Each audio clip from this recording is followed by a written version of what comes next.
നമസ്കാരം. ഞാനിപ്പോൾ ഉള്ളത് ലോകത്തിലെ ഏറ്റവും വലിയ സീബ്ര ക്രോസിംഗിലാണ്, അല്ലെങ്കിൽ ലോകത്തിലെ ഏറ്റവും തിരക്കേറിയ സീബ്ര ക്രോസിംഗിലാണ് ഞാനിപ്പോൾ ഉള്ളത്. ഷിബുയ ക്രോസിംഗ് എന്നാണ് ഈ ക്രോസിംഗിന് പേര്. ഏകദേശം 3500-ലധികം ആളുകൾ അറ്റ് എ ടൈം ഇവിടെ റോഡ് ക്രോസ് ചെയ്യുന്നു. പല സീബ്ര ക്രോസിങ്ങുകളുള്ള ഒരു കിടിലൻ ഏരിയ. ജപ്പാന്റെ തലസ്ഥാനമായ ടോക്കിയോയില് ആണ് ഈ സ്ഥാനമുള്ളത്. ഷിബുയ ക്രോസിംഗും അതേപോലെ തന്നെ ഇവിടുത്തെ ഒരു കിടിലൻ ഒരു പട്ടികയുടെ കഥയുമാണ് ഞാൻ ഇന്ന് നിങ്ങളോട് പറയാൻ പോകുന്നത്.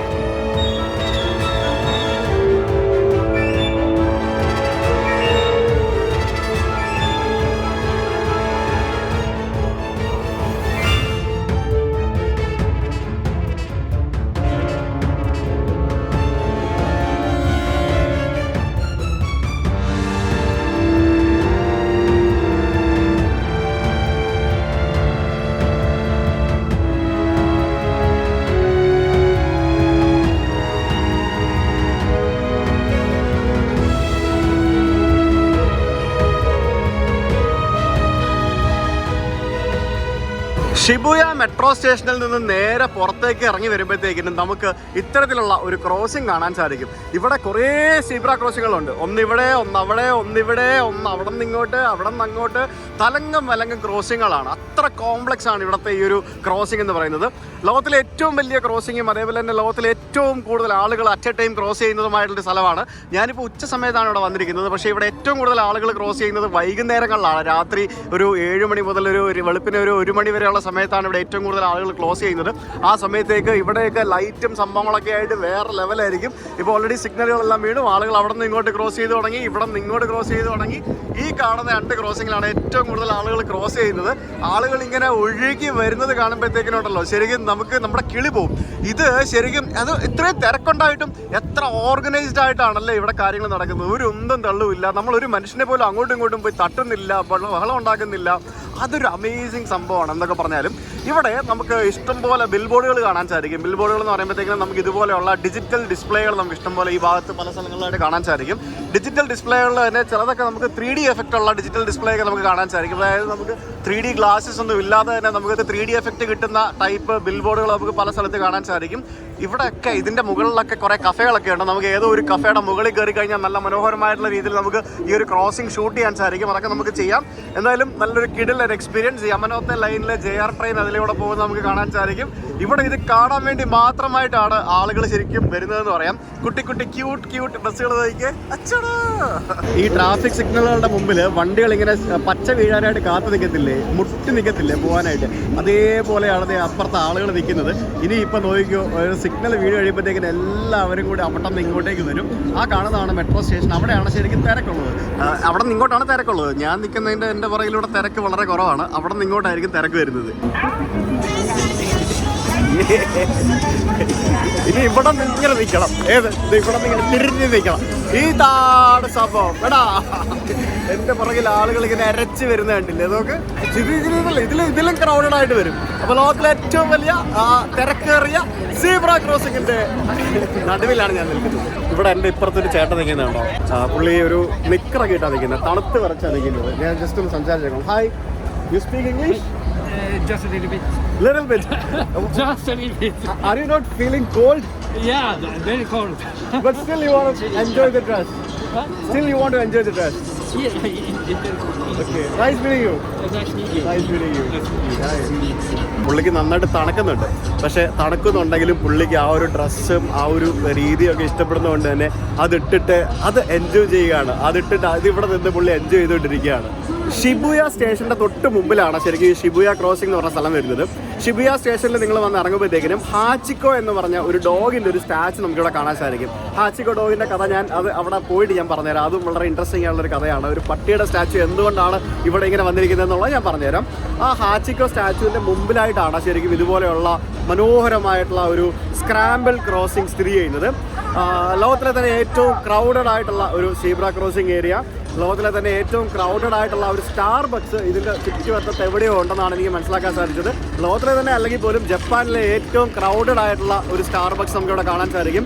ഇവിടുത്തെ ഈ ഒരു രീതികളും ബാക്കിയുള്ള സംഭവങ്ങളെല്ലാം ശരിക്കും നമുക്ക് ന്യൂയോർക്കിലെ ടൈം സ്ക്വയറുമായിട്ട് അല്ലെങ്കിൽ ലണ്ടനിലെ പിക്കാഡ്ലി സർക്കസ് ഏരിയയുമായിട്ടൊക്കെ സാദൃശ്യം പറയുന്നുണ്ട് പല ആൾക്കാരും. ഇതിൽ ലണ്ടനിലെ പിക്കാഡിലി സ്ക്വയർ ഞാൻ പോയി കണ്ടിട്ടുണ്ട്, പക്ഷേ അവിടെ ഇത്രയും തിരക്കൊന്നുമില്ല. ന്യൂയോർക്കിലെ ടൈം സ്ക്വയർ ഞാൻ പോയി കണ്ടിട്ടില്ല. അത് നമുക്ക് എപ്പോഴെങ്കിലും നമുക്കൊരു ദിവസം പോകണം. ഈ ജപ്പാൻ, ടോക്കിയോ എന്നൊക്കെ പറഞ്ഞ് ഏത് സിനിമകളിലും എന്തിലും കാണുമ്പോഴത്തേക്കിനും അതിൻ്റെ മോസ്റ്റ് ഐക്കോണിക് പാർട്ടായിട്ട് നമ്മൾ സിനിമകളിലും എവിടെ ജപ്പാനെ പറ്റി പരാമർശിക്കുമ്പോഴും ആളുകൾ കാണിക്കുന്ന വീഡിയോയിൽ രണ്ടെണ്ണം, ഒന്ന് ഷിബുയ ക്രോസിങ്ങും പിന്നെ ഒന്ന് ജപ്പാനിലെ ടവറുമാണ്. Fast and Furious, Tokyo Drift, Alice in Borderland, Resident Evil തുടങ്ങിയ പല സിനിമകളിലും ഈ ഒരു ഷിബുയ ക്രോസിങ്ങും ഈ സ്ഥലങ്ങളും കാണിച്ചിട്ടുണ്ട്. ഓരോ 2 മിനിറ്റ് കൂടുമ്പോഴുമാണ് ഇവിടെ ഗ്രീൻ ലൈറ്റ് തെളിയുന്നത്.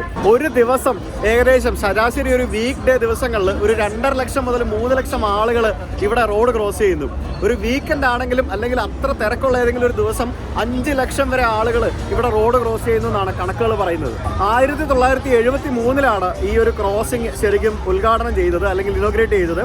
അതിനുശേഷം 2020 സമ്മർ ഒളിമ്പിക്സ്, ടോക്കിയോയിൽ നടന്ന സമ്മർ ഒളിമ്പിക്സിനെ പ്രൊമോട്ട് ചെയ്യുന്നതിൻ്റെ ഭാഗമായിട്ട് 2016 ക്ലോസിംഗ് സെറിമണിയിൽ, ഒളിമ്പിക്സിൻ്റെ ക്ലോസിംഗ് സെറിമണിയിൽ ഈ ഒരു ടോക്കിയോയിലെ ഈ ഒരു ഷിബുയ ക്രോസിംഗ് കാണിച്ചിട്ടുണ്ടായിരുന്നു. നിങ്ങൾ ഓർക്കും ഇത്രയൊക്കെ അഡ്വാൻസ്ഡ് ആയിട്ടുള്ള ഈ ഒരു ജപ്പാനിൽ, ഇത്രയും അണ്ടർഗ്രൗണ്ട് സംഭവങ്ങളെല്ലാം ഉള്ള ഈ ഒരു ജപ്പാനിൽ എന്തുകൊണ്ടാണ് എന്നാൽ പിന്നെ ഈ ഒരു സംഭവത്തിന്, അതായത് ഈ ഒരു ക്രോസിങ്ങിന് പകരം നമ്മുടെ നാട്ടിൽ കോട്ടയത്തും അവിടെ ഇവിടെയൊക്കെ നിർമ്മിക്കാൻ വേണ്ടി ശ്രമിച്ച് പാളിപ്പോയ തരത്തിലുള്ള എന്താ പറയുക മറ്റേ സാധനം ഉണ്ടല്ലോ, ആകാശപാത, അതൊക്കെ ചെയ്തുകൂടെ? അല്ലെങ്കിൽ ഓൾറെഡി അണ്ടർഗ്രൗണ്ട് നടന്നു പോകുന്ന സ്ഥലമുണ്ട്, ചെയ്തുകൂടെ എന്ന്. പക്ഷെ ചെയ്യൂല. കാരണം ഇതാണ് ഇവിടുത്തെ ഹൈലൈറ്റ്. ആ ഒരു ഹൈലൈറ്റ് അങ്ങോട്ട് പൊളിച്ചു കളയാൻ പറ്റുമോ? ഇല്ലല്ലോ. ഇവർക്കും വേണമെങ്കിൽ ഇവിടെ ആകാശപാതയും ബാക്കിയുള്ള സംഭവങ്ങളൊക്കെ ചെയ്യാമല്ലോ. പക്ഷെ പ്രാക്ടിക്കലായിട്ട് സാധിക്കാത്ത ഒരു സംഭവത്തിനും ഇവർ മുതിരില്ല എന്നുള്ളതാണ് ഇതൊക്കെ കാണുമ്പോൾ നമുക്ക് മനസ്സിലാക്കാൻ സാധിക്കുന്നത്. എൻ്റെ ബാക്കിൽ ഇവിടെ ഒരു വലിയ ടി വി ഉണ്ട്, വലിയൊരു ബിൽ ബോർഡ് ഉണ്ട്. അതിനകത്ത് ഇങ്ങനെ ഭയങ്കര ശബ്ദത്തിൽ ഇങ്ങനെ പരസ്യങ്ങൾ ഇങ്ങനെ കേട്ടോണ്ടിരിക്കുകയാണ്. അപ്പോൾ നമുക്കിനി ഇത് ക്രോസ് ചെയ്തിട്ട് അപ്പുറത്ത് പോയിട്ട് ഡോഗിൻ്റെ സ്റ്റാച്യു കാണാം. എന്നിട്ട് ഡോഗിൻ്റെ സ്റ്റാച്യുവിൻ്റെ കഥയും കൂടെ പറഞ്ഞിട്ട് നമുക്ക് ഇതിൻ്റെ മുകളിലുള്ള ഏതെങ്കിലും ഒരു കഫേയിൽ നമുക്ക് പോകാം അല്ലേ. ഇങ്ങനെ തലങ്ങും അല്ലെങ്കിൽ ക്രോസ് ചെയ്തുകൊണ്ടിരിക്കുകയാണ്. ഇവിടെ കുറേ വോളണ്ടിയേഴ്സ്, സ്റ്റാഫൊക്കെ നിൽപ്പുണ്ട് കേട്ടോ, അവിടെ ഇവിടേക്ക് ഇഷ്ടം പോലെ. ഇതാണ് ഷിബുയ സ്റ്റേഷൻ്റെ ഹാച്ചിക്കോ മെമ്മോറിയലിലേക്കുള്ള എക്സിറ്റ്. അപ്പോൾ ഈ എക്സിറ്റ് ഇറങ്ങി ഇങ്ങോട്ടേക്ക് പോകുമ്പോഴത്തേക്കിനും നമ്മുടെ ക്രോസിങ്, പിന്നെ നേരെ ഇപ്പുറത്തേക്ക് വരുമ്പോഴത്തേക്കിനും ഇവിടെ ഒരു വലിയ തിരക്ക് കാണാം. ആളുകൾ ഇങ്ങനെ കൂടി നിൽക്കുന്നത് കാണാം. അപ്പോൾ എന്താ സംഭവം എന്ന് നമുക്ക് അവിടെ പോകുമ്പോൾ തന്നെ മനസ്സിലാക്കാൻ സാധിക്കും. അവിടെയാണ് ഹാച്ചിക്കോയുടെ സ്റ്റാച്ചു സ്ഥിതി ചെയ്യുന്നത്. എല്ലാവരും ഇവിടെ വരുന്ന എല്ലാവരും ആ സ്റ്റാച്ചുവിൻ്റെ മുമ്പിൽ നിന്ന് ഒരു ചിത്രം എടുക്കുന്നതിന് വേണ്ടിയാണ് ഇവിടെ ഇങ്ങനെ കാത്തു നിൽക്കുന്നത്. പലരും ആ ചിത്രം എടുക്കാൻ പോലും ഉണ്ടല്ലോ, എത്ര ക്ഷമയോടുകൂടിയാണ് ആൾക്കാർ കാത്തിരിക്കുന്നതെന്ന് നോക്കിയേ. നമ്മുടെ നാട്ടിലൊക്കെ ശരിക്കും ഞാൻ യാത്ര ചെയ്യുമ്പോഴത്തേക്കിനും എന്തെങ്കിലും ഒരു സംഭവം ഫോട്ടോ കാണുമ്പോൾ അതിൻ്റെ അടുത്ത് പോയി ഫോട്ടോ എടുക്കാനായിട്ട് നമ്മൾ പോയി നിൽക്കുമ്പം ഉടനെ വേറൊരാൾ വരും. അത് ഇവിടെ അതൊന്നുമില്ല, കണ്ടില്ലേ. ഇപ്പോൾ ആ ഒരാൾ മാത്രമാണ് പോയി നിൽക്കുന്നത്. ഇത്രയും ആൾക്കാർ ഇവിടെ നിൽക്കുകയാണ് ഫോട്ടോ എടുക്കാൻ വേണ്ടി. എന്നാൽ പിന്നെ എല്ലാവർക്കും കൂടെ പോയിരുന്നൂടെ? നമുക്ക് ആ ഒരു കാര്യത്തിൽ നമ്മൾ ഭയങ്കര സ്വാർത്ഥരാണ്. ഇവരെയൊക്കെ നമ്മളതൊക്കെ കണ്ടു പഠിക്കേണ്ടതായിട്ടുണ്ട്. അപ്പോൾ ഇവിടെ ഫോട്ടോ എടുത്തു തരാൻ ആൾക്കാർ നമ്മളെ സഹായിക്കും. ആരെങ്കിലുമൊക്കെ ചോദിച്ചു കഴിഞ്ഞാൽ പിന്നെ കണ്ടോ, ഇപ്പോൾ അവർ കപ്പിൾസായിട്ട് പോയി ഫോട്ടോ എടുക്കുന്നു. ഞാനും ആരെങ്കിലും കൊണ്ടൊന്ന് ഫോട്ടോ എടുപ്പിക്കട്ടെ. ഇവിടെ നമുക്ക് ഇതിൻ്റെ പുറകിലായിട്ട് ഇവിടെ ഒരു ഫലകം കാണാൻ സാധിക്കും. ഈ ഫലകത്തിൽ ഫെയ്ത്ത്ഫുൾ ഹാച്ചിക്കോ എന്നും പറഞ്ഞുകൊണ്ട് എഴുതിയിട്ടുണ്ട്. Hachiko was born in Akita in November 1923. 1923 Hachiko ജനിച്ചത്. ആ ഹാച്ചിക്കോയുടെ ആ ഒരു പ്രതിമയാണ് 23 ശേഷം 100 വർഷങ്ങൾക്ക് ശേഷം 2023 നമ്മളിപ്പോഴും ഇവിടെ കാണുന്നത്. ഹാച്ചിക്കോയുടെ മുമ്പിലിരുന്ന് തന്നെ ഞാൻ ഹാച്ചിക്കോയുടെ കഥ നിങ്ങളോട് പറയാം. അതല്ല അതിൻ്റെ ഒരു രീതി. ഒരു നായയുടെ കഥയാണ്. നായയുടെ സ്നേഹവും വിശ്വസ്തതയും നമുക്ക് കേട്ടും അനുഭവിച്ചും അറിവുള്ളൊരു കാര്യമാണ് അല്ലേ. അപ്പോൾ അത്തരത്തിലുള്ളൊരു കഥയാണ് ഇതിൻ്റെ പിന്നിൽ. എയ്സാബുറോ ഉയിനോ എന്ന് പറഞ്ഞ ഒരു വ്യക്തി ഉണ്ടായിരുന്നു. അദ്ദേഹം ടോക്കിയോ യൂണിവേഴ്സിറ്റിയിലെ ഒരു പ്രൊഫസറായിരുന്നു. ഇദ്ദേഹമാണ് ഈ കഥയുടെ മെയിൻ കഥാപാത്രം. ഇനി നമുക്ക് കഥയിലേക്ക് പോകാം. എയ്സാബുറോ ഉയിനോ എന്ന നമ്മുടെ പ്രൊഫസർ ജാപ്പനീസ് അക്കിത ഡോഗ് എന്ന് പറഞ്ഞ ഒരു വിഭാഗത്തിലെ നായയെ വേണം എന്നൊരു ആഗ്രഹം ഉണ്ടായിരുന്നു. അങ്ങനെ അദ്ദേഹം ഒരെണ്ണത്തിനെ ദത്തെടുത്തു. ഹാച്ചിക്കോ അല്ലെങ്കിൽ ഹാച്ചി എന്ന പേരിൽ അതിന് പേരിട്ടു. അദ്ദേഹം തൻ്റെ പ്രിയപ്പെട്ട നായയെ എല്ലാത്തിനും ഉപരി സ്നേഹിക്കുകയും അവരെ തൻ്റെ സ്വന്തം മകനെ പോലെ തന്നെ കാണുകയൊക്കെ ചെയ്തു. ഹാച്ചിക്കോ വലുതായപ്പോഴത്തേക്കിനും ഈ ഷിബുയ സ്റ്റേഷൻ വരെ, ഷിബുയ സ്റ്റേഷനൊക്കെ പറയുമ്പോഴത്തേക്കിനും 100-150 വർഷം മുന്നേ ഇവിടെ ഉള്ള സ്റ്റേഷനാണെന്ന് ഓർക്കണം. ഈ ഷിബുയ സ്റ്റേഷൻ വരെ അദ്ദേഹത്തിൻ്റെ കൂടെ എന്നും രാവിലെ പോവുകയും അദ്ദേഹം ഇവിടുന്ന് ട്രെയിനിൽ കയറി അദ്ദേഹത്തിൻ്റെ കോളേജിലൊക്കെ പോയിട്ട് തിരിച്ച് വൈകിട്ട് മടങ്ങി വരുന്നവരെ ഈ പരിസരത്ത് ആ ഡോഗ് കാത്തു നിൽക്കുമായിരുന്നു. 1925 മെയ് 21 ഹാച്ചിക്കോ ജനിച്ച് 2 വർഷത്തിന് ശേഷം ഹാച്ചിക്കോ സാധാരണ പോലെ തന്നെ ഷിബുയ റെയിൽവേ സ്റ്റേഷനിൽ തൻ്റെ പ്രിയപ്പെട്ട ഇസാബുറോയെ കാത്ത് ഇരിക്കുകയായിരുന്നു. പക്ഷേ അദ്ദേഹം വരുന്നില്ല. തിരിച്ചു വരുന്ന സമയമായിട്ടും അദ്ദേഹത്തെ ആ ഒരു പട്ടിയുടെ ഉടമസ്ഥൻ തിരിച്ചു വരുന്നില്ല. ഈ ഇസബുറോ എന്ന് പറഞ്ഞ വ്യക്തി അദ്ദേഹത്തിൻ്റെ യൂണിവേഴ്സിറ്റിയിലുള്ള സമയത്ത് അദ്ദേഹത്തിനൊരു സെറിബ്രൽ ഹെമറേജ് സംഭവിക്കുകയും അവിടെ വെച്ച് മരണപ്പെടുകയും ചെയ്തു. അദ്ദേഹം കോളേജിൽ വെച്ച് തന്നെയാണ് മരിച്ചത്. അദ്ദേഹം മരിച്ചത് അറിഞ്ഞ ഒരു തോട്ടക്കാരൻ ഈ നായയെ അദ്ദേഹത്തിൻ്റെ കൂടെ കൊണ്ടുപോയി താമസിപ്പിച്ചു. എന്നാൽ 10 വർഷത്തോളം അതിനുശേഷം 10 വർഷത്തോളം എല്ലാ ദിവസവും രാവിലെയും വൈകുന്നേരവും ഈ പട്ടി ഷിബുയ സ്റ്റേഷനിൽ വന്നിട്ട് എല്ലാ ദിവസവും രാവിലെയും വൈകുന്നേരവും ഈ ഹാച്ചിക്കോ ഷിബുയ സ്റ്റേഷനിൽ വന്നിട്ട് അതിൻ്റെ യജമാനനെ കാത്തിവിടെ നിൽക്കുമായിരുന്നു. രാവിലെയും വൈകിട്ടൊക്കെ വന്നിട്ട് സങ്കടത്തോടെ ഒരിക്കലും മടങ്ങി വരാത്ത തൻ്റെ പ്രിയപ്പെട്ട ഉടമയെ തിരിച്ചുവരവിനായി ക്ഷമയോടെ കാത്തിരിക്കുന്ന ഒരു പട്ടി പിന്നീട് ഒരു പ്രമുഖ ജാപ്പനീസ് പത്ര റിപ്പോർട്ടർ 1932 ഈ ഹാച്ചിക്കോയുടെ കഥ എടുത്ത് പ്രസിദ്ധീകരിച്ചു. അതോടുകൂടി ജപ്പാനിലെമ്പാടും ഹാച്ചിക്കോ ഒരു വലിയൊരു സെലിബ്രിറ്റിയായി മാറി. ഈ വാർത്ത അങ്ങ് പടർന്നു. ആളുകൾ അവനെ ചുക്കൻ ഹാച്ചിക്കോ എന്ന് വിളിക്കാൻ തുടങ്ങി. അതിൻ്റെ അർത്ഥം എന്ന് പറഞ്ഞാൽ വിശ്വസ്തനായ നായ എന്നാണ്. ഈ നായയുടെ കഥ ദേശീയ മാധ്യമങ്ങളിലും വളരെയധികം ശ്രദ്ധ നേടി. ലോകമെമ്പാടുമുള്ള നിരവധി ആളുകളെ ഷിബുയ ട്രെയിൻ സ്റ്റേഷനിൽ ഈ കാഴ്ച കാണാൻ തന്നെ വന്ന് ഇറങ്ങുന്നൊരു സമയം വന്നു തുടങ്ങി. ഇപ്പം ഞാൻ പോലും ഈ ഷിബുയ റെയിൽവേ സ്റ്റേഷനിൽ വന്ന് ഇറങ്ങിയത് ഈ ഒരു കാഴ്ച കാണാനും ഇവിടുത്തെ ഷിബുയ ക്രോസിംഗ് കാണാനും അല്ലേ. 1934 ഷിബുയ റെയിൽവേ സ്റ്റേഷന് മുന്നിൽ നടന്ന ഒരു മഹത്തായ ചടങ്ങിൽ ഹാച്ചിക്കോയുടെ ഒരു പ്രതിമ അനാച്ഛാദനം ചെയ്തു. അതിൽ ഹാച്ചിക്കോ തന്നെ മുഖ്യാതിഥിയായി പങ്കെടുത്തു എന്നുള്ളതാണ് അതിൻ്റെ ഏറ്റവും വലിയൊരു സംഭവം. അതായത് ഇതൊരു സ്മരണ എന്ന് പറയാൻ പറ്റത്തില്ല ശരിക്കും. ഇതായത് സത്യം പറഞ്ഞാൽ ആ ഒരു ഡോഗ് മരിക്കുന്നതിന് മുമ്പ്, അതായത് ഡോഗ് ചത്തുപോകുന്നതിന് മുമ്പ് അതിൻ്റെ പ്രതിമയോട് അനാച്ഛാദനം ചെയ്തു. ആ ഡോഗിനോടുള്ള ഒരു ആദര സൂചകം എന്ന് പറയുന്നതുകൊണ്ട് ഒന്ന് ആലോചിച്ച് നോക്കിയേ. അതുകൊണ്ട് തന്നെ നമുക്കിതൊരിക്കലും മരിച്ചതിന് ശേഷമുള്ള ഒരു മെമ്മോറിയൽ നമുക്ക് പറയാൻ പറ്റില്ല. 1935 അതിനുശേഷം പ്രതിമ അനാച്ഛാദനം ചെയ്തതിന് ശേഷം 1 വർഷത്തിന് ശേഷം ഈ ഹാച്ചിക്കോ അദ്ദേഹത്തിൻ്റെ യജമാനൻ്റെ ലോകത്തേക്ക് യാത്രയായി. ഈ ജപ്പാനിൽ ഈ ഒഡാത്തെ സിറ്റി എന്ന് പറഞ്ഞൊരു സ്ഥലമുണ്ട് അഗീത പെർഫെക്ചറിൽ. അവിടെ ഈ ഹാച്ചിക്കോൻ്റെ പേരിലൊരു ഡോഗ് മ്യൂസിയം വരെ ഉണ്ട്. ഹാച്ചി എ ഡോഗ് സ്റ്റൈൽ എന്ന് പറഞ്ഞിട്ട് 2009 ഒരു ട്രൂ സ്റ്റോറി, ഒരു കറക്റ്റ് അതിൻ്റെ ഒരു കഥ കാണിക്കുന്ന ഒരു സിനിമ വരെ ഇറങ്ങിയിട്ടുണ്ടെന്ന് പറഞ്ഞാൽ നിങ്ങൾ വിശ്വസിക്കുമോ? അത് കണ്ടിട്ടില്ല, അത് കണ്ടു നോക്കും. മിക്കവാറും യൂട്യൂബിൽ എവിടെയെങ്കിലൊക്കെ ഉണ്ടാവും.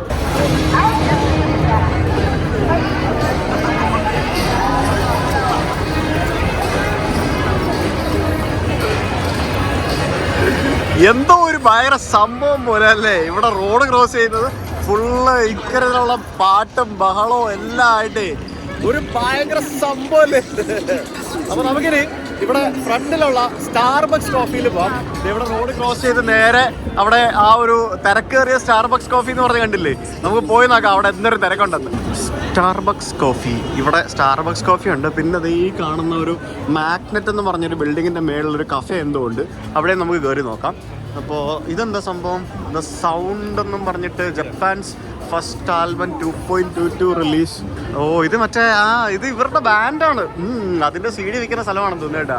ഇവരിപ്പോഴും CD യും DVD ഒക്കെ ഉപയോഗിക്കും. സ്റ്റാർബക്സിൽ തിരക്കുണ്ട് കേട്ടോ, തിരക്കുണ്ട്, അത്യാവശ്യം നല്ല തിരക്കുണ്ട്. അപ്പോൾ നമുക്ക് താഴത്തെ നില ഓർഡർ ചെയ്തിട്ട് മേളിൽ പോകണം. 1 cappuccino tall. Yeah. Cappuccino, yeah. You can upstairs. Yeah. So you have 1 cappuccino, 455. Okay. Card. Okay, can you pass it? Cappuccino there. Thank you. From here? Okay. ഞാനൊരു ക്യാpuccino ഓർഡർ ചെയ്തു. 455 yen. ക്യൂ ആണ്, എല്ലാവരും തിരക്കാണ്. ഞാൻ ഒരു 5-10 മിനിറ്റ് വെയിറ്റ് ചെയ്യേണ്ടി വരും മിക്കവാറും എൻ്റെ ക്യാpuccino കിട്ടാനായിട്ട്. പുറത്ത് തിരക്കെന്ന് നോക്കി എന്താ ഇത്. ഇവിടെ ഇഷ്ടംപോലെ കഫേ ഉണ്ട് കേട്ടോ, അപ്പുറത്തും എല്ലാ കിട്ടങ്ങളിലും കഫേസാണ്. ഇവിടെ ബില്ല് ചെയ്തിട്ട് ആൾക്കാർ ക്യൂ നിൽക്കുകയാണ് കേട്ടോ. ഞാനെന്താ ഇവിടെ ക്യൂ നിൽക്കുകയാണ്. ഇവിടെ 1 by 1 ആയിട്ടേ കൊടുക്കാൻ പറ്റുള്ളൂ. നമ്മളിങ്ങനെ ക്യൂ നിന്നതിന് ശേഷം നമ്മൾ അവിടെ കൊടുത്തു കഴിയുമ്പോഴത്തേക്കും സ്ഥലത്ത്. അപ്പോൾ എൻ്റെ ക്യാpuccino കിട്ടി. ഇത് ടോളൊന്നും അല്ല കേട്ടോ, ഇതിന് 500 രൂപയാണ് ഇവിടുത്തെ പ്രൈസ്. 500 രൂപ, രൂപയല്ല, 500 yen. 500 yen എന്ന് പറയുമ്പോഴത്തേക്കിനും അപ്രോക്സിമേറ്റ് ഒരു 300 രൂപ. അങ്ങനെ കുറേ നേരം കാത്തു നിന്നതിന് ശേഷം ഇപ്പോൾ ഒരു 10 മിനിറ്റോളം ഞാൻ നിന്ന് 10 മിനിറ്റ് എന്നുള്ളൂ കേട്ടോ. നിന്നു ഞാൻ ഇവിടെ ഇങ്ങനെ ഇരിക്കാനായിട്ട്. ഇവിടെ ഇങ്ങനെ ഇരുന്ന് കഴിഞ്ഞാൽ നമുക്കിങ്ങനെ ഷിബുയ ക്രോസിങ് ഇങ്ങനെ കാണാം. ആളുകളിങ്ങനെ റോഡ് ക്രോസ് ചെയ്യുന്ന കാണാം. ഓരോ 2 മിനിറ്റ്സിലുമാണ് കേട്ടോ ഇങ്ങനെ സിഗ്നലുകൾ വീഴുന്നത്.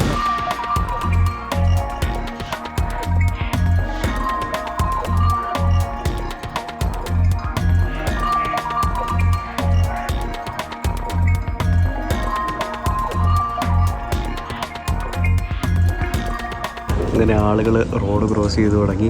എന്താല്ലേ ശരിക്കും ഇപ്പോൾ ഇങ്ങനെയാണെങ്കിൽ രാത്രി എന്തായിരിക്കും എന്ന് ഞാൻ ആലോചിക്കുന്നത്. വൈകിട്ടാകുമ്പോഴത്തേക്കിനും രക്ഷയില്ല കേട്ടോ.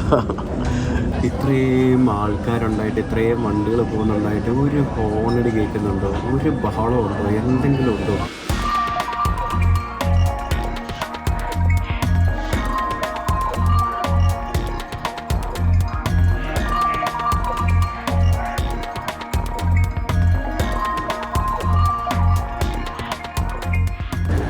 അങ്ങനെ സ്റ്റാർബക്സിൽ നിന്ന് ഞാൻ കോഫി കുടിച്ച് കഴിഞ്ഞ് താഴെ ഇറങ്ങുകയാണ്. ഇത് താഴെ കളയണം. ഇതിന് നമുക്ക് തൊട്ടപ്പുറത്തെ ബിൽഡിങ്ങിൽ അതിൻ്റെ ഏറ്റവും മേളിൽ പോകാൻ പറ്റുമോ നോക്കാം.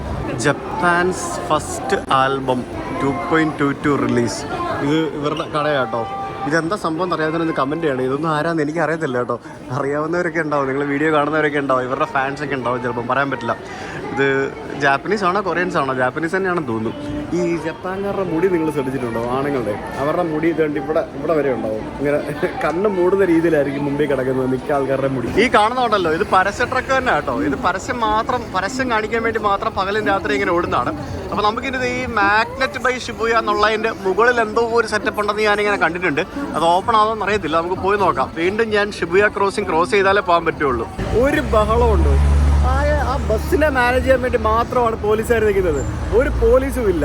ശരി, നമ്മുടെ നാട്ടിൽ എന്ന് പറയുമ്പോഴത്തേക്കും നോർത്ത് ഇന്ത്യയിലാണ് ഏറ്റവും കൂടുതൽ. കേരളത്തിലൊക്കെ പിന്നെ ബെറ്ററാ. നോർത്ത് ഇന്ത്യയിലൊക്കെ പോയി കഴിയുമ്പോഴത്തേക്കും പോട്ടെ, ഡൽഹി മുംബൈ എടുത്ത് നോക്കാം, ഒരു സിഗ്നലിൽ എത്ര പോലീസുകാരുണ്ടാവും അല്ലേ? ചുമ്മാ ഷൂ ഹോണം അടിച്ച് ബഹളം ഉണ്ടാക്കി കാണുമ്പോൾ കൊതിയാവുന്നു കേട്ടോ ഇതൊക്കെ. ശരിക്കും എമർജൻസി വന്നപ്പോഴത്തേക്കിനും എല്ലാവരും നിന്നുകൊണ്ടാണ്.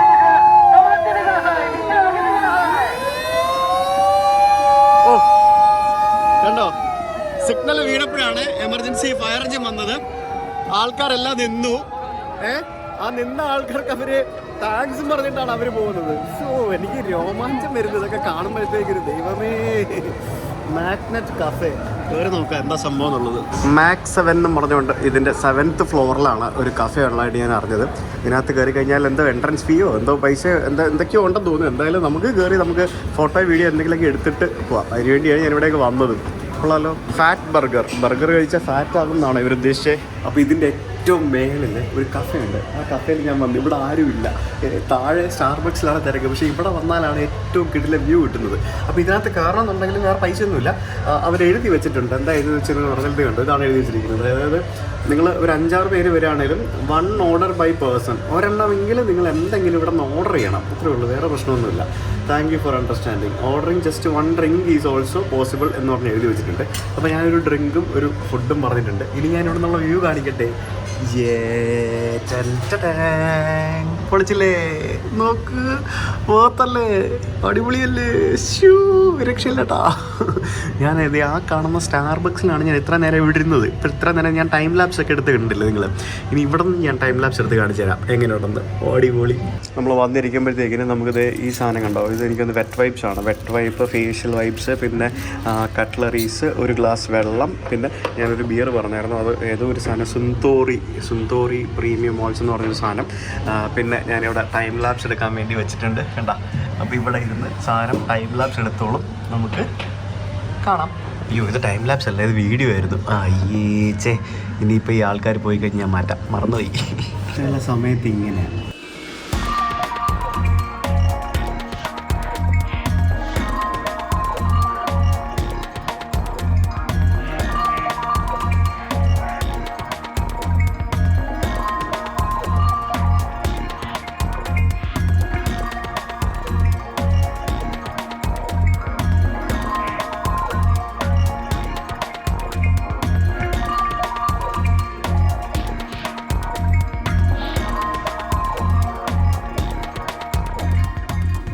ഞാൻ വീണ്ടും പെട്ടു ഗൈസ്. ഇത് കണ്ട. അങ്ങനെ ഞാനിവിടെ ടൈം ലാപ്സ് എടുത്തുകൊണ്ടിരിക്കുന്നതിനിടയ്ക്ക് ഞാൻ വീണ്ടും പെട്ടു. ഞാനേ ഫുഡ് ഓർഡർ ചെയ്തതാണ്. ഇതെന്താണെന്ന് ചോദിച്ചു കഴിഞ്ഞാൽ ഫ്രൂട്ട്സ് വിത്ത് പാൻ കേക്കാണ്. കുഴപ്പമില്ല, കഴിക്കാൻ പറ്റുമായിരിക്കും അല്ലേ, ഫ്രൂട്ട്സാണ്. ഈ സാധനങ്ങളുള്ള കേട്ടോ, ടേസ്റ്റ് ഉണ്ട്. ഞാനത് കണ്ടപ്പോൾ ഹെവിയാന്ന് വിചാരിച്ചു, പക്ഷേ ഹെവി അല്ല. ഈ പാൻ കേക്കിൻ്റെ കഷ്ണം ഇതിങ്ങനെ മുറിച്ചെടുത്തിട്ട് ഇതിലിങ്ങനെ മുക്കി എന്താ ടേസ്റ്റ് എന്ന് അറിയുമോ. അങ്ങനെ അവിടെ നിന്ന് ഭക്ഷണമെല്ലാം കഴിച്ച് ഞാനിവിടെ പുറത്തിറങ്ങി കഴിഞ്ഞപ്പോൾ ഇവിടെ തിരക്കാ. ആസ് യൂഷ്വൽ എല്ലായിടത്തും എല്ലാ സമയത്തും ഉള്ള പോലെ ഒരു തിരക്കാ. കണ്ടില്ലേ, ഇത് ആൾക്കാരിങ്ങനെ ക്രോസ് ചെയ്ത് തകർത്തുകൊണ്ടിരിക്കുകയാണ്. എന്താല്ലേ ഇപ്പൊ തിരക്ക് കൂടിയിട്ടാ, രക്ഷയില്ല. ഞാനാണ് മേളിലിരുന്ന് കുറേ ടൈം ലാപ്സ് എടുത്ത് കുറേ സംഭവങ്ങളൊക്കെ എഴുതിയാൽ. അപ്പം ബൈ ബൈ ഷിബുയ. അപ്പം നമുക്കിനി അടുത്ത സ്ഥലത്തേക്ക് പോവാം.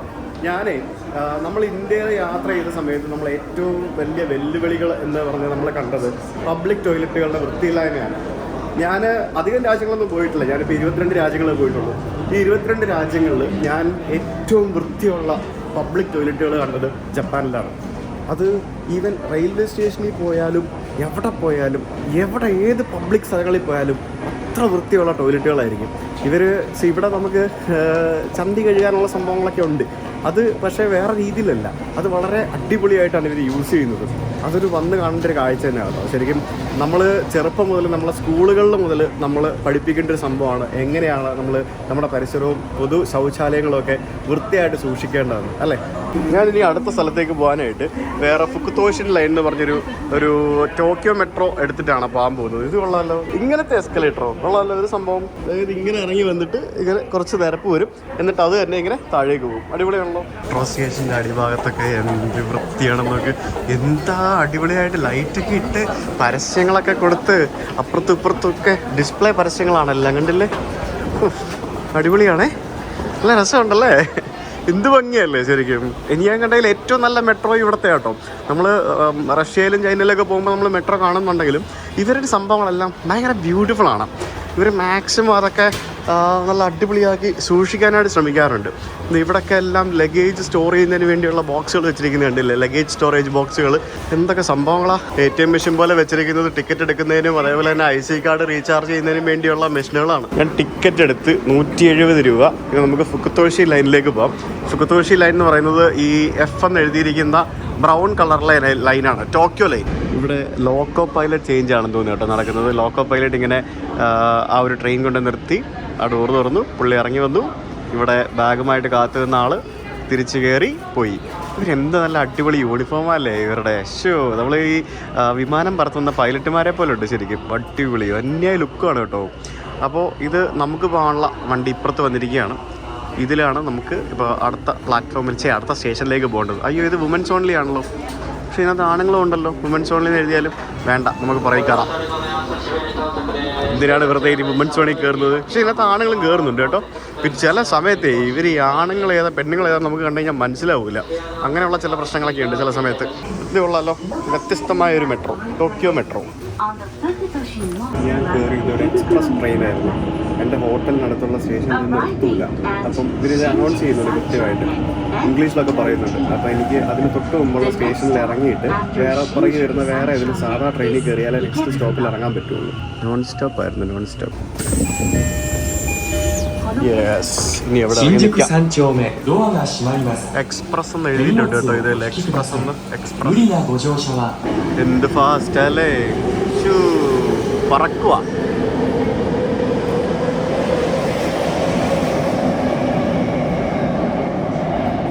ഇവിടെ ഓരോ സ്റ്റേഷനുകൾക്കും സ്റ്റേഷൻ നമ്പരും ഉണ്ട്. നമ്മളിപ്പോൾ നിൽക്കുന്ന F13-ലാണ്. ഇനിയിപ്പോൾ നമുക്ക് പോകേണ്ടത് F12-ലാണ്. അപ്പോൾ അത് പ്ലസ് മൈനസ് അതിങ്ങനെ ഇങ്ങനെ നമുക്ക് നമ്പർ ഓർത്താണെങ്കിലും വെച്ചാൽ മതി, എളുപ്പമാണ്. അയ്യോ, ഇത് 8 കാറുള്ള ട്രെയിനാണ്. അങ്ങോട്ട് മാറി നിർത്തി, ചെറിയ ട്രെയിനാണ് വന്നേക്കുന്നത്. അതൊരു അവിടെ സംഭവമുണ്ട്. ചിലത് വലിയ കാറ് 11 കാർസുള്ള ട്രെയിനുകളുണ്ട്, ചിലത് ചെറുതുണ്ട്. ഇത് ചെറുതാണ്. ഇതിൽ വുമൻസ് ഓൺലി ഒന്നും ഇല്ലെന്ന് തോന്നുന്നു. നമുക്ക് കയറാം. നല്ല രസമായിട്ട് ഇവരുടെ സംഭവങ്ങളൊക്കെ. Super railway station, super train, ഭയങ്കര ലുക്കാണ് എല്ലാം കാണാൻ.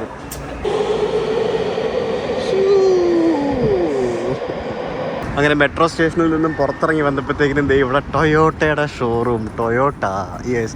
ഈ ടൊയോട്ട എന്ന് പറയുന്നത് ജപ്പാനിലെ ഒരു സ്ഥലപ്പേരാട്ടോ, അതെനിക്ക് അറിയാമോ? ടൊയോട്ട, യൊക്കോഹോമ, പിന്നെ ക്യോട്ടോ, കോബ്, അങ്ങനെ കുറേ സ്ഥലങ്ങളുണ്ട്. ഇപ്പം നിപ്പൺ എന്ന് പറയുന്നതിന് ജപ്പാൻ്റെ മറ്റൊരു പേരല്ലേ. അപ്പോൾ നമ്മൾ ഇഞ്ചിയോൺ എന്നൊക്കെ പറഞ്ഞിട്ട് ഇതൊക്കെ ഇവിടുത്തെ സ്ഥലപ്പേരാണ്. ജപ്പാനിലെ സ്ഥലപ്പേര് വെച്ചിട്ട് കുറേ ബ്രാൻഡുകളുണ്ട് സ്ഥലപ്പേര് വെച്ചിട്ട് തന്നെ. സ്കോച്ച് വിസ്കികൾക്ക് അവിടുത്തെ പേരിട്ടിട്ടില്ലേ, ഡിസ്റ്റിലറികളൊക്കെ ഉള്ള സ്ഥലത്തെ, അതേപോലെ തന്നെ ഇവിടെയുണ്ട് കുറേ സംഭവങ്ങൾ. പിന്നെ ടൊയോട്ടയുടെ ഒരു ഷോറൂം നോക്കി, എന്ത് ഭംഗിയാണ് ഈ ഷോറൂം കാണാനായിട്ട്. അകത്ത് ഒരു വണ്ടി കിടപ്പുണ്ട്. ഏത് വണ്ടിയാണെന്ന് ചോദിച്ചു കഴിഞ്ഞാൽ എനിക്കറിയത്തില്ല. ഏതൊരു വണ്ടി, ഇലക്ട്രിക് ആണെന്ന് തോന്നുന്നു കണ്ടിട്ട്. ടൊയോട്ട മൊബിലിറ്റി ടോക്കിയോ, പ്രയസ് ആണെന്ന് തോന്നുന്നു കിടക്കുന്നത്. അതിൻ്റെ കുറച്ച് വണ്ടികളൊക്കെ അവിടെ പുറത്ത് കിടപ്പുണ്ട്. ചിലപ്പോൾ സർവീസ് സെൻ്ററൊക്കെ ഉണ്ടാവും, അവിടെ പറയാൻ പറ്റില്ല. ഈ ബിൽഡിംഗ് ഫുള്ള് ടൊയോട്ടയാണ്. അതും ഇതെല്ലാം ടൊയോട്ടയാണ്. മൊത്തത്തിൽ ടൊയോട്ടയുടെ ബിൽഡിംഗ് ആണ്. പിന്നെ കുറേ ആൾക്കാർ പറയുന്നുണ്ട് ടൊയോട്ടയുടെ പ്ലാന്റിൽ പോയി വിസിറ്റ് ചെയ്യണമെന്നൊക്കെ. ഞാനെങ്ങനെ ടൊയോട്ടയുടെ പ്ലാന്റിൽ പോകാനാ? അതൊക്കെ ഹൈ സെക്യൂരിറ്റി ഏരിയാസ് ആയിരിക്കില്ലേ. അതൊക്കെ അവർ ഇങ്ങോട്ട് വിളിച്ച് ഇൻവൈറ്റ് ചെയ്യാതെ കൊണ്ട് നമുക്ക് പോയിട്ട് വീഡിയോ എടുക്കാനൊന്നും പറ്റത്തൊന്നുമില്ല അങ്ങനെ വെറുതെ. അല്ലെങ്കിൽ പിന്നെ വല്ല മ്യൂസിയമോ അങ്ങനെ എന്തെങ്കിലുമൊക്കെ ഉണ്ടെങ്കിൽ നമുക്ക് പോകാൻ പറ്റുമായിരിക്കും. പിന്നെ നമ്മുടെ കേരളത്തിലുള്ള കൊച്ചി ഇല്ലേ, നമ്മുടെ കൊച്ചി, ഇതേപോലെ ജപ്പാനിലെ ഒരു കൊച്ചിയുണ്ട്. ഞാൻ അവിടെ പോകുന്നുണ്ട് കേട്ടോ. ജപ്പാനിലെ കൊച്ചിയിലേക്കൊക്കെ ഞാൻ പോകുന്നുണ്ട്. ഞാൻ ഇവിടെ നിന്ന് വേറൊരു ഹോട്ടലിലേക്ക് പോവാണ്. അതാണ് രസം. ഇവിടെ നിന്ന് വേറൊരു ഹോട്ടലിലേക്ക് പോകാനായിട്ട് ഇവിടെ നിന്ന് ഒരു 10 കിലോമീറ്റർ എന്തേ ഉള്ളൂ. പക്ഷേ ടാക്സി എടുക്കണമെങ്കിൽ ഏകദേശം 4000 യെന്നാണ് കാണിക്കുന്നത്. എന്ന് പറയുമ്പോഴത്തേക്കിനും ഒരു 2500 രൂപ. ഞാൻ പറഞ്ഞു ഇവിടെ ടാക്സി ഭയങ്കര എക്സ്പെൻസീവാണ്. മെട്രോയിൽ കയറി പോകണമെങ്കിൽ ഞാൻ 3 മെട്രോ മാറി കയറണം. 3 മെട്രോ മാറി കയറുമ്പോഴത്തേക്കിനും എല്ലാം കൂടെ ഒരു 500 രൂപയ്ക്ക് 600 രൂപയ്ക്ക് ആവുള്ളൂ. പക്ഷേ എൻ്റെ ഒരു വലിയൊരു ബാഗില്ലേ, ആ പെട്ടിയും പിടിച്ചുകൊണ്ട് ഞാൻ ഈ കണ്ട വഴിയെല്ലാം നടക്കണം. കുറച്ച് ബുദ്ധിമുട്ടാണ്. ഞാൻ നോക്കട്ടെ, ചിലപ്പോൾ ടാക്സി വിളിച്ച് പോകും, ഇല്ലെങ്കിൽ മെട്രോ എടുത്തിട്ട് പോകും. എന്താണെങ്കിലും നാളെ നമ്മൾ ഒരു അടിപൊളി വീഡിയോ ആണ് കാണാൻ പോകുന്നത്. ജപ്പാനിൽ നിന്നുള്ള കിടിലൻ കാഴ്ചകൾക്കായി കാത്തിരിക്കുക. ബൈ. ഇതാണ് ഇവിടുത്തെ Uber taxi. Okay, yes will go. എന്തൊരു സ്ഥലം ഉണ്ടെന്ന് നോക്കി. എൻ്റെ 2 ബാഗും വെച്ചിട്ടുണ്ട്, പിന്നെ ഈ ബാഗും വെച്ചിട്ടുണ്ട്. അടിപൊളി. ഡ്രൈവർ ഇരിക്കുന്ന കണ്ടില്ലേ, നമ്മൾ ഈ വോൾവോ ബസ്സിൽ ഡ്രൈവർ ഇരിക്കുന്ന പോലെ, ക്യാപ്റ്റൻ ഇരിക്കുന്ന പോലെ. വൻ സെറ്റപ്പ് ആട്ടോ ഇത്. എത്ര രൂപയാണെന്ന് കൂടെ ചോദിക്കും. 7 കിലോമീറ്റർ യാത്ര ചെയ്യാനായിട്ട് 4500 yen എന്ന് പറയുമ്പോഴത്തേക്കിന് എത്ര രൂപയായി? കൂട്ടി നമുക്ക് 6, 12, 18 ഏകദേശം 2000 രൂപ ആയി.